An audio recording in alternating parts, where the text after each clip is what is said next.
Good morning friends. पिछली class में हम लोगों ने फीटर फर्स्ट ईयर के कुछ क्वेश्चंस किए थे, तो आइए उसी को आगे लेकर के चलते हैं। आपको मैंने ये होमवर्क दिया था कि बोला गया है कि 50 से 75 मिलीमीटर के आउटसाइड माइक्रोमीटर की रीडिंग क्या है।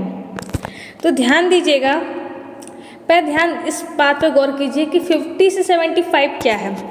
आपको पता होगा अगर आपने माइक्रोमीटर पढ़ा है तो कि माइक्रोमीटर क्या होती है, डिफरेंट रेंज में होती है। इसका रेंज कितना होता है, 0 से 25 होता है, 0 से 25, 25 से 50, 50 से 75 मिलीमीटर, इन सब रेंज में होता है। अगर आप 0 और 25 में डिफरेंस देखते हो तो डिफरेंस आ रहा है 25 मिलीमीटर का। 25 और 50 में 25 मिलीमीटर का डिफरेंस है, यानी कि अंतर है। ठीक है, तो वही कहा जा रहा है कि जो 50 से 75 मिलीमीटर का जो माइक्रोमीटर होता है उस माइक्रोमीटर की रीडिंग क्या है। तो ध्यान दीजिएगा, 0 और 25 का मतलब क्या है, यानी कि अगर कोई माइक्रोमीटर 0 से लेकर के 25 मिलीमीटर वाले रेंज का होता है तो वो 25 मिलीमीटर मैक्सिमम जॉब को माप सकता है। अगर आपको 25 मिलीमीटर से ऊपर की जॉब को मापना हो तो आपको 25 से 50 मिलीमीटर वाले जॉब का मतलब रेंज का इस्तेमाल करना होगा। अगर मान लीजिए कि आपकी जॉब का जो मेजरमेंट है वो 52 मिलीमीटर है, तो आपको इस जॉब को मापने के लिए इस रेंज वाले माइक्रोमीटर का यूज करना होगा। ठीक है, तो इसका फॉर्मूला क्या होता है रीडिंग निकालने का। रीडिंग निकालने का फॉर्मूला है मेन स्केल डिवीजन प्लस सब scale division plus thimble into least count. तो ध्यान दीजिएगा, मेन स्केल डिवीजन कितना है, सब स्केल डिवीजन, थिम्बल और लीस्ट काउंट कितना है। तो आपको मैंने बताया था कि जो माइक्रोमीटर के ऊपर की जो रीडिंग होती है, यानी ऊपर में जो डिवीजन किया रहता है उसको मेन स्केल डिवीजन कहते हैं, नीचे के डिवीजन को सब स्केल डिवीजन कहते हैं और इसे थिम्बल कहा जाता है। तो ध्यान दीजिए, मेन स्केल डिवीजन कितना है, 10, 11, 12, 13, 13 है आपका मेन स्केल डिवीजन। सब स्केल डिवीजन दिखाई दे रहा है, सब स्केल डिवीजन का मान कितना होता है 0.5।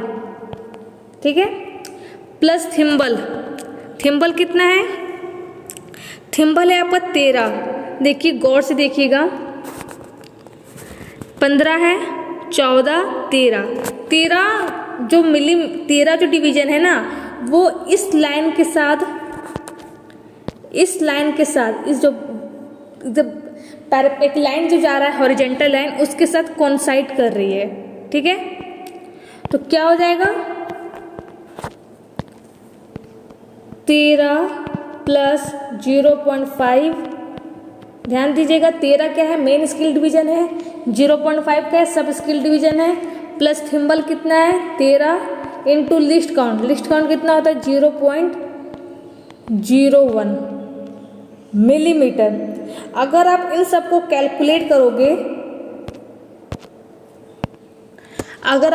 कैलकुलेट करोगे तो आपका आंसर आ जाएगा 13.63 मिलीमीटर। ठीक है, कैलकुलेट कर लेना इसे। ठीक है, उतना मैं बता नहीं रही हूँ, तो आपका आंसर आ जाएगा 13.63 मिलीमीटर। तो ध्यान दीजिए, आपका रीडिंग आया है 13.63। ठीक है, ऑप्शंस देख लेते हैं, लेकिन रेंज इसका है 50 to 75, यानी कि ये ऐसा माइक्रोमीटर है जो कि पहले से 50 मिलीमीटर खुला हुआ है।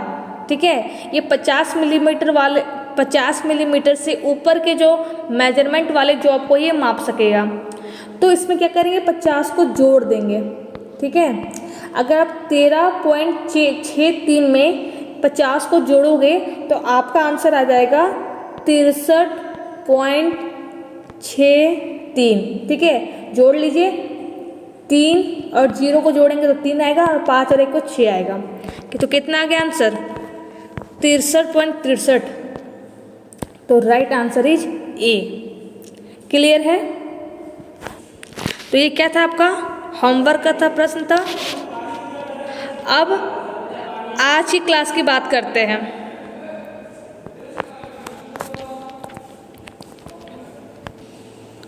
बोला गया है x के रूप में चिन्हित भाग का नाम क्या है। ये क्या एक इंस्ट्रूमेंट है और इसके x भाग का नाम बताना है।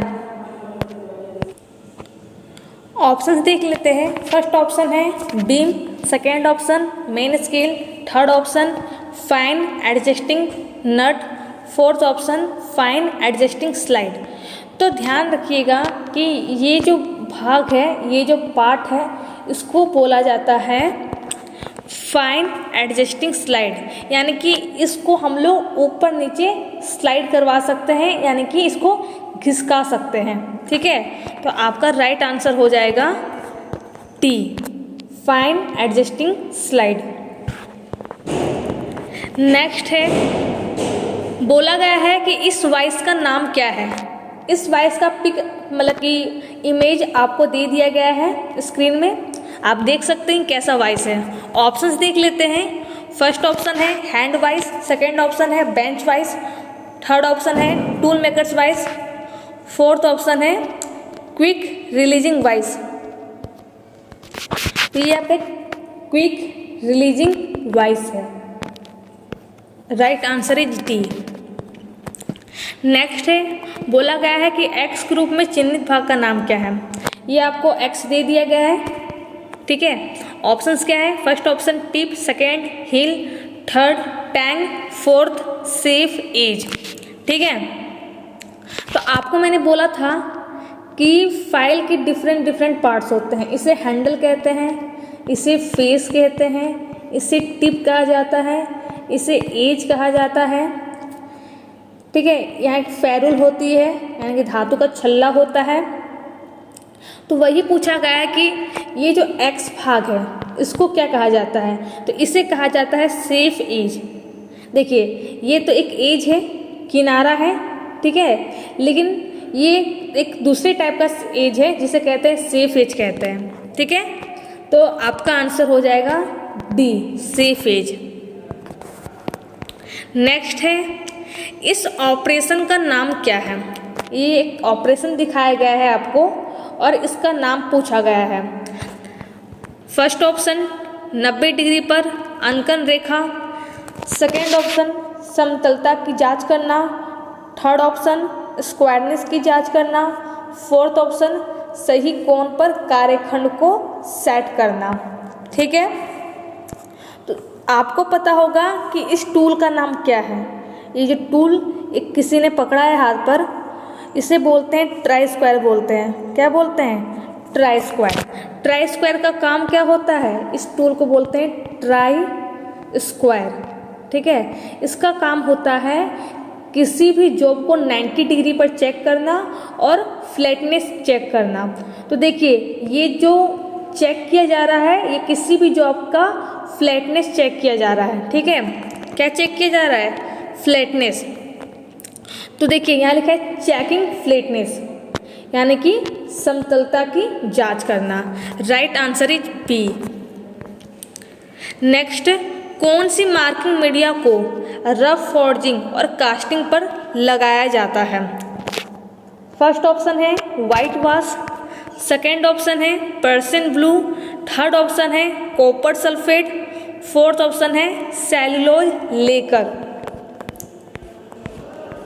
तो देखिए, मार्किंग मीडिया, मैंने कहा था कि जब मार्किंग करते हैं किसी भी जॉब पर, तो मार्किंग की जो लाइन होती है वो प्रॉपर दिख सके, इसलिए मार्किंग करने से पहले मार्किंग मीडिया का उपयोग करते हैं। तो वही बोला गया कि जो रफ फोर्जिंग होती है और जो कास्टिंग होती है, उसमें हम लोग कौन सी मार्किंग मीडिया का इस्तेमाल करते हैं। ठीक है, तो इसमें इस्तेमाल किया जाता है वाइट वाश का। ठीक है, right answer is a. Next, पुनः तेज किया हुआ डिवाइड बिंदु को फिनिश करने के लिए किसका उपयोग किया जाता है? ऑप्शंस है file, second grinder, third scraper, fourth oil stone. तो ध्यान दीजिएगा, बोला गया है डिवाइड बिंदु, कोई पॉइंट होता है डिवाइडर का, उसको फिनिश करने के लिए हम लोग किसका उपयोग करते हैं? तो हम लोग इसका उपयोग करते हैं ऑयल स्टोन का। Right answer is D. Next, bevel protector का उपयोग क्या है? लंबाई की जांच, कार्यखंड, कार्यखंड का मतलब है वर्कपीस, यानी कि आप जो जॉब बनाते हो उसकी बात की जा रही है। कार्यखंड को सेट करें। थर्ड है कोण को मापना। फोर्थ है गहराई नापना। तो देखिए बेवल प्रोटेक्टर क्या है? बेवल प्रोटेक्टर एक आपका प्रिसीजन इंस्ट्रूमेंट है, यानी कि इसके द्वारा हम किसी भी जॉब को एक्यूरेसी के साथ, शुद्धता के साथ माप सकते हैं। ठीक है, तो ये जो बेवल प्रोटेक्टर होता है ना, ये कोई एंगुलर ऑब्जेक्ट, मान लीजिए कि ये एक ऑब्जेक्ट है और एक क्या है, वो जॉब है और इस जॉब को मापना है। तो इस जॉब को मापने के लिए हम लोग बेवल प्रोटेक्टर का यूज करते हैं। ठीक है, किसका यूज करते हैं? बेवल प्रोटेक्टर का। तो आखिर राइट सी बात है, ये जो जॉब था क्या था? कोण में था, है ना, कोण में एक एंगल बना रहा है। तो याद रखिएगा ये बेवल प्रोटेक्टर कोण का मापन करता है। Right answer is C. Next, दिखाई गई फाइल का नाम दे। एक फाइल का फिगर दे दिया गया है और आपसे पूछा गया है कि इसका नाम क्या है। फर्स्ट ऑप्शन है riffler file, second tinker file, third barrette file, fourth crossing file. तो याद रखिएगा ये जो फाइल होता है इसका नाम होता है टिंकर फाइल। फाइल बहुत से टाइप्स के होते हैं, अगर आपने पढ़ा होगा तो आपको पता होगा। तो इसका ये कौन सा फाइल है? आपका एक टिंकर फाइल है। नेक्स्ट, खोखली बेलनाकार जॉब्स को पकड़ने के लिए किस वाइस का इस्तेमाल किया गया? First option pin vice, second option pipe vice, third option hand vice, fourth option bench vice. तो ध्यान दीजिएगा कि वाइस क्या होता है? वाइस किसी भी जॉब को होल्ड करता है, यानी कि किसी भी जॉब को पकड़ता है। ठीक है, तो बोला गया है कि खोखली बेलनाकार जॉब है, यानी कि एक होलो सिलेंड्रिकल जॉब है और उसे पकड़ना है, तो हम लोग किस वाइस का इस्तेमाल करते हैं? ठीक है फ्रेंड्स, तो हम लोग इस्तेमाल करते हैं पाइप वाइस का। किसका इस्तेमाल करते हैं? पाइप वाइस जो होता है ये कुछ इस टाइप का होता है, इसका ऊपर नीचे सिरा, और इसको बीच में हम लोग जॉब को पकड़ते हैं। अगर आपने देखा होगा पाइप वाइस को तो आपको आइडिया होगा। ठीक है, तो खोखली बेलनाकार जॉब को पकड़ने के लिए पाइप वाइस का इस्तेमाल किया जाता है। Right answer is B. Next, conduit और अन्य पतली ट्यूब को काटने के लिए हैक्सॉ ब्लेड के पिच का उपयोग क्या है? फर्स्ट ऑप्शन है 0.8 millimetre, second 1.0 millimetre, third 1.4 millimetre, third 1.4 millimetre, fourth 1.8 millimetre. तो ये आपको कल बताऊंगी मैं, ये आपका होमवर्क का क्वेश्चन है। अगर आपको आंसर पता होगा तो प्लीज़ आंसर कमेंट करें। और आज की क्लास में कोई दिक्कत हुई हो या कोई प्रॉब्लम हुई हो क्वेश्चन को समझने में, तो आप मुझे कमेंट बॉक्स में कमेंट कर सकते हैं। वीडियो अच्छा लगा हो तो वीडियो को लाइक करें, चैनल को सब्सक्राइब करें। Thank you.